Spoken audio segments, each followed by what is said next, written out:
Katanya pedal itu adalah olahraga FOMO ya. Ini bener nggak nih Pak Wisnu? Ya bisa dibilang setengah bener lah. Setengah bener ya. Karena awalnya mungkin orang emang karena FOMO pengen tahu ya, penasaran. Ini kan salah satu olahraga yang perkembangannya paling pesat di dunia. Mungkin orang juga bisa termasuk FOMO, mau tahu akhirnya kecantol gitu kan. Ya begitulah. Welcome to SOS Podcast, tempat orang-orang hebat bicara.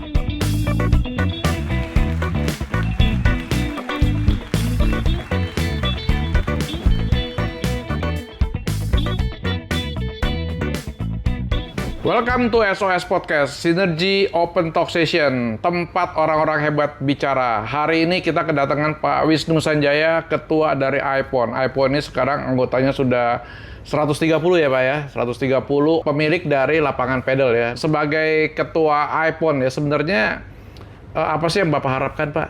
Yang saya harapkan hanyalah secara bisnis kita tuh bisa langgeng dan panjang. Karena kan ini potensi olahraganya masih panjang di Indonesia. Dan terutama di Indonesia perkembangannya tuh paling bagus di Asia Tenggara. Jadi dengan mendirikan iPON kita harap sesama pelaku bisnis lebih harmonis aja. Intinya kayak contohnya jangan perang harga, lebih ada komunikasi, ada kolaborasi lah antara owner-owner. Ya, dan saya dengar itu setiap bulan ya Pak, itu keliling pedal atau hanya di tempat Bapak atau gimana? Oh, jadi kita meeting itu antara 1 sampai 2 bulan sekali. Itu setiap yang mau menjadi host, ya dia sukarela menjadi host. Tentunya di lapangan pedal, karena biasanya habis kita meeting, kita main pedal bareng juga. Ya, biar ada inilah ya kedekatan. Ya. Ya beberapa waktu yang lalu kan saya datang ke tempat Bapak ya. Itu bagaimana nih kita supaya nggak perang harga, dan isunya sekarang ini kan lapangan pedal makin banyak, investasinya besar, takut mereka apa kalau mahal-mahal nggak ketarik, akhirnya jadi murah. Tapi ketika murah, yang Bapak cerita tuh waktu di acara meeting itu Pak, bisa ceritakan sedikit Pak, kalau perang harga itu akhirnya akibatnya apa gitu Pak? Ya sebenarnya akibat dampak ke olahraganya mungkin lebih bisa dibilang kurang menarik untuk dikembangkan lah, atau susah berkembang. Tapi di sisi lain ya mungkin dengan lebih murah ada potensi juga bibit-bibit atlet yang nanti bisa lebih bermunculan, karena kan lebih aksesibel ya, lebih inklusif. Tapi selain itu menurut saya kalau lebih murah secara fasilitas pada saat ini, mungkin akan mengundang tamu-tamu yang beda lah target marketnya, segmennya. Kalau kita bikin terlalu murah, contohnya mungkin banyak customer yang mungkin hanya datang, main, habis itu pulang, tidak terlalu nongkrong ya, dalam arti makan atau minum di sana gitu. Jadi mungkin segmennya jadi sedikit berubah kalau terlalu murah. Nah sekarang nih saya dengar PBPI ya. PBPI itu singkatan apa ya Pak? Perkumpulan Besar Padel Indonesia. Ya, nah ini kan sedang menggagas bagaimana muncul bibit-bibit unggul dan juga membantu teman-teman yang punya lapangan pedal bisa bersinergi juga gitu. Bagaimana Pak pandangan Bapak peranan PBPI buat Bapak sebagai koordinator 130 owner lapangan pedal nih Pak? Menurut saya peran PBPI itu sangat penting dan krusial. Terutama ya kita ngomong pada paling basicnya, salah satu ranah PBPI adalah membesarkan olahraganya di Indonesia. Jadi mereka harus kembangkan olahraganya dan juga mencari bibit-bibit atlet untuk prestasi negara Indonesia di masa depan. Jadi secara perkembangan olahraga menurut saya sangat dibutuhkan PBPI. Dan memang apa yang mereka lakukan sejauh ini sangat bisa dibilang krusial dan sudah bagus, karena sudah ada ditunjuk pemprov daerah masing-masing untuk mencari bibit-bibit dan mengembangkan olahraganya. Jadi kalau kita mau bisnis padel tapi kita nggak mau peduli tentang olahraga padel, menurut saya itu sedikit lucu ya, atau sedikit munafik gitu loh. Kayak pasarnya kalau nggak dibesarkan, olahraga tidak dibesarkan, ya kan market untuk bisnisnya juga nggak bisa besar. Jadi menurut saya selalu di setiap dunia olahraga yang harus diutamakan itu perkembangan olahraga dulu. Kalau olahraga bisa berkembang, otomatis bisnisnya, industrinya semua akan berkembang. Jadi itu menurut saya peran PBPI sangat-sangat penting lah saat Ya, ini. ya. Tentunya nanti arahnya diharapkan peran PBPI untuk pembibitan dari semua lapangan pedal, bikin event-event, pertandingan, liga-liga itu diperbanyak gitu ya Pak ya, supaya muncul kan juaranya bibit unggul ya. Tapi kan hari ini masih belum ke arah sana nih Pak. Masih sekarang ini lifestyle nih Pak. Jadi orang-orang kaya ya, anak-anak muda ya kan, yang cantik, yang ganteng pada main pedal, foto-foto ya kan, gue main pedal di sini nih apa gitu. Itu bagaimana pandangan Bapak itu ya? Kalau menurut saya itu faktor yang positif ya untuk olahraganya. Tapi kalau saya lihat PBPI apakah sudah melakukan itu yang perkembangannya, menurut saya sudah. Mereka sudah banyak kok, contohnya minggu lalu atau 2 minggu lalu tuh ada kan Sirnas, sirkuit nasional. Sirkuit nasional. Ya, itu kan sudah diadakan PBPI secara rutin. Jadi memang karena PBPI ini kan juga baru kalau tidak salah 2 tahun. Menurut saya perkembangan mereka itu sangat bagus, walaupun mereka baru beredar 2 tahun. 2 tahun ya. Dan sangat bisa dibilang didukung lah untuk kemajuan olahraga padel di Indonesia. Ya, oke Pak.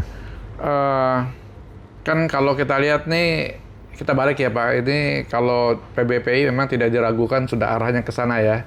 Seperti di grupnya Sinergi Pedal, Owner Pedal, Pak Mohtar juga sering berbicara kan.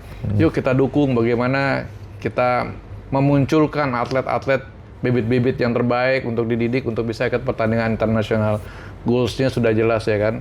Nah tapi kan maksud saya nih hari ini kan orang main pedal itu masih hobi, FOMO atau ya lifestyle gitu ya Pak ya. Dan juga hari ini kan kita ada dengar pemain wanita tuh semakin meningkat. Bagaimana nih cara pemilik klub membuat fasilitas yang lebih eksklusif nih Pak? Inklusif maksudnya. Inklusif ya, inklusif. Ya kalau menurut saya banyak upaya klub-klub yang lebih premium pada saat ini ya menyediakan fasilitas-fasilitas yang mungkin akan tapping ke market yang ladies. Contohnya di beberapa lapangan pedal akan ada misalnya fasilitas yoga atau pilates. Ya, dan juga mungkin beberapa ke depan akan ada yang memiliki spa. Jadi kan itu adalah menurut saya fasilitas-fasilitas yang menginklusifkan ya market ladies ini. Jadi mereka bisa one stop. Disitulah aktivitasnya, ngomong kasarnya ya, selain pedal dia bisa yoga atau pilates atau recovery juga di dalam satu fasilitas tersebut. Jadi memang beberapa sudah ke arah sana. Ya, jadi saya memang benar sih, saya jadi pikir gini Pak. Jadi sekarang ini kan FOMO, lifestyle, terus ada yang ke arah PBPI untuk edukasi untuk bibit-bibit unggul ya kan. Tapi sebenarnya ini bisa bersinergi loh Pak. Lapangan pedal bersinergi sama yang punya yoga, yang punya salon, yang punya fisioterapi, yang punya refleksi ya kan, yang punya tadi pilates. Kayaknya arahnya akan ke sana ya Pak ya. Iya, kalau dilihat sekarang memang contoh dari luar negeri pun fasilitas-fasilitas yang tergolong sukses itu yang membuat fasilitas-fasilitas inklusif seperti ini. Jadi bukan hanya olahraga pedal, habis itu kayak misalnya pulang atau hanya pedal dan restoran atau kafe, tapi cenderung tuh yang lebih totalitas lah ya, lebih holistik lah, yang akan lebih survive di jangka panjangnya. Ya bahkan saya dengar ada lapangan pedal yang sedang mempersiapkan salon gitu kan. Ya artinya habis main pedal ya kan, jangan-jangan nanti manicure, pedicure semua yang ada di mall-mall tuh bisa pindah ke lapangan pedal tuh karena menyerap ya keinginan dari mereka ya. Betul, karena kan banyak kalau market wanita banyak mereka yang main misalnya di jam pagi. Ya antara mungkin bisa dibilang dari jam 7 sampai jam 10 atau 11 pagi. Dan ini kan mungkin kalau kita misalnya ke mall juga kan mall belum buka ya contohnya. Jadi memang sangat memungkinkan untuk menggarap pasar ini ke dalam fasilitas padel. Nah, saya mau sedikit bicara mengenai bisnis lapangan pedal ya Pak. Katanya lapangan pedal itu minimal 4 ya. Kalau di bawah 4 pasti akan kalah ya. Bisa ceritakan nggak Pak sedikit mengenai, kan dulu kan ROI-nya, duit baliknya itu dalam waktu setahun, 2 tahun gitu. Sekarang banting-bantingan harga 3 tahun, 4 tahun. Pak, pandangan Bapak gimana nih? Kalau pandangan saya, kalau memang dari awal memang banyak orang tertarik bisnis pedal karena ROI-nya cepat, di bawah 2 tahun lah kita ngomong. Yang di bawah 1 tahun itu kayak itu kasus anomali lah, itu jarang sekali. Dan menurut saya kedepannya tidak bisa itu jadi patokan, karena pada saat itu kan memang supply-nya lebih sedikit daripada demand, ya tentunya pasti ROI-nya jauh lebih cepat. Contohnya zaman awal-awal tuh okupansi lapangan pedal tuh bisa ada yang mencapai 98%. Jadi dari total jam dia sebulan itu cuma 2% yang tidak terpakai. Itu kan udah luar biasa ya. Jadi menurut saya kalau secara ROI ya mesti ada ekspektasi yang realistis juga. Karena kalau kita bicara sama owner lapangan pedal yang juga mempunyai fasilitas misalnya tenis atau badminton atau misalnya pickleball, menurut mereka occupancy di atas 80% itu udah kayak barang langka gitu loh. Hampir sulit dicapai. Tapi yang lebih realistis itu sekitar anggap aja 40-60%, di mana ya itu fasilitas olahraga pada umumnya. Memang pedal pada saat ini karena masih sangat hangat nih ya, jadi ya okupansinya tetap masih lumayan tinggi, bagus. Ya. Makanya ini sebenarnya pasar masih terlalu kecil ya. Untuk Indonesia terlalu kecil, cuman kecepatan lapangan pedalnya dibandingkan pemainnya. Jadi harusnya pedal ini bukannya perang harga, diperbesar. Ada orang-orang baru yang main, orang-orang yang tertarik main, anak-anak muda semua bermain, lebih sehat, lebih apa. Mungkin gitu kali Pak ya? Iya betul, maka ini juga berhubungan dengan pertanyaan Bapak tadi, kenapa minimal bangun 4 lapangan, karena perkembangannya ini masih berlanjut. Walaupun sekarang jumlah supply lapangan melebihi ya daripada demand-nya, tapi demand-nya pun terus berkembang. Dan seperti Bapak bilang, pasar ini masih besar sekali ya. Betul. Makanya kenapa dianjurkan pada saat ini ya, minimal lapangan tuh 4 karena biar bisa mengakomodir komunitas-komunitas, terutama komunitas yang lumayan besar.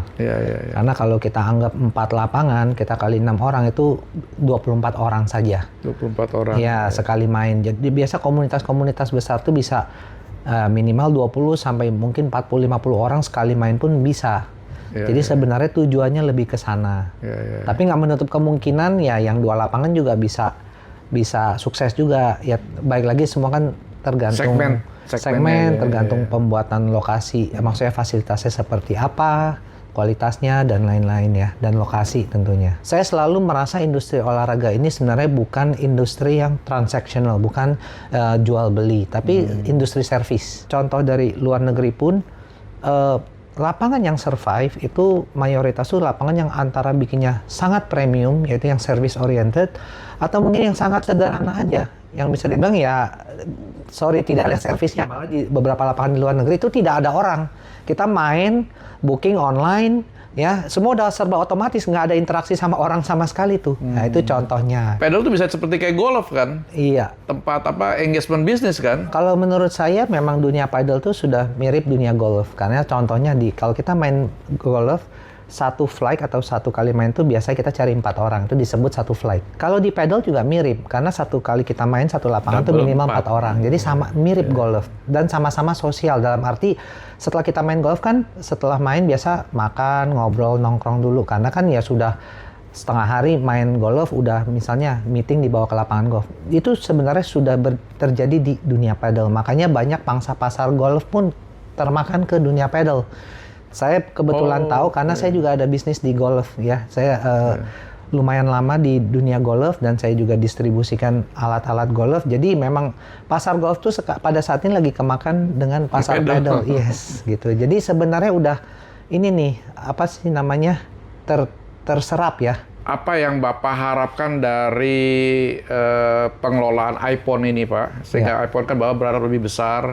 Terus juga apa yang Bapak harapkan dari industri pedal ini, selain kita dukung PBPI untuk pembibitan, karena itu jadi the real olahraga kan. Kalau sekarang ini kan lifestyle gaya itu kan yang bahaya itu, yang orang sekarang tuh ada 2 ini kan.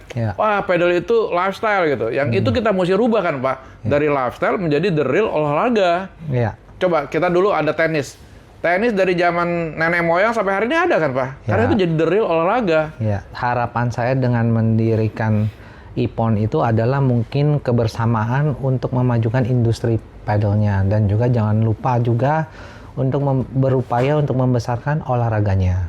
Karena kita balik lagi akan berjalan paralel dengan juga visi dari PBPI untuk membesarkan olahraganya. Itulah salah satu awalnya kenapa kita mendirikan IPMON, biar ada kebersamaan, biar ada jalan yang lebih terarah gitu loh. Jadi secara industri lebih hidup lah, dan networknya pun berkembang.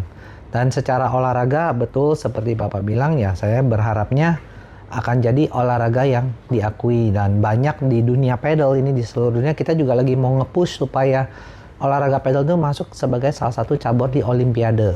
Ya, jadi semua negara ini memang lagi berupaya di masing-masing negara untuk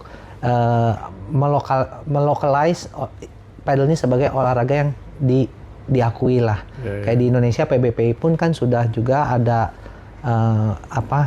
exhibition untuk pedal sebagai olahraga PON. Setahu saya next PON itu akan ada cabur pedal, itu contohnya. Jadi udah ada langkah-langkahnya, dan menurut saya ya tinggal kita ikutin saja dari segi asosiasi pemilik. Ikuti perkembangannya lah, perkembangan zaman pedalnya ini gitu loh. Kita flashback sedikit. Kalau kita tadi bilang mau pedal ini menjadi, kan pasar masih besar. Cuman karena pembangunan pedal lebih cepat daripada orang-orang yang main, sehingga yang main itu aja dia pindah-pindah kan. Nah, ini kan kita harus mengedukasi, Pak. Misalnya anak-anak yang minimal usia berapa ya? Ada usia dari SMP, SMA gitu.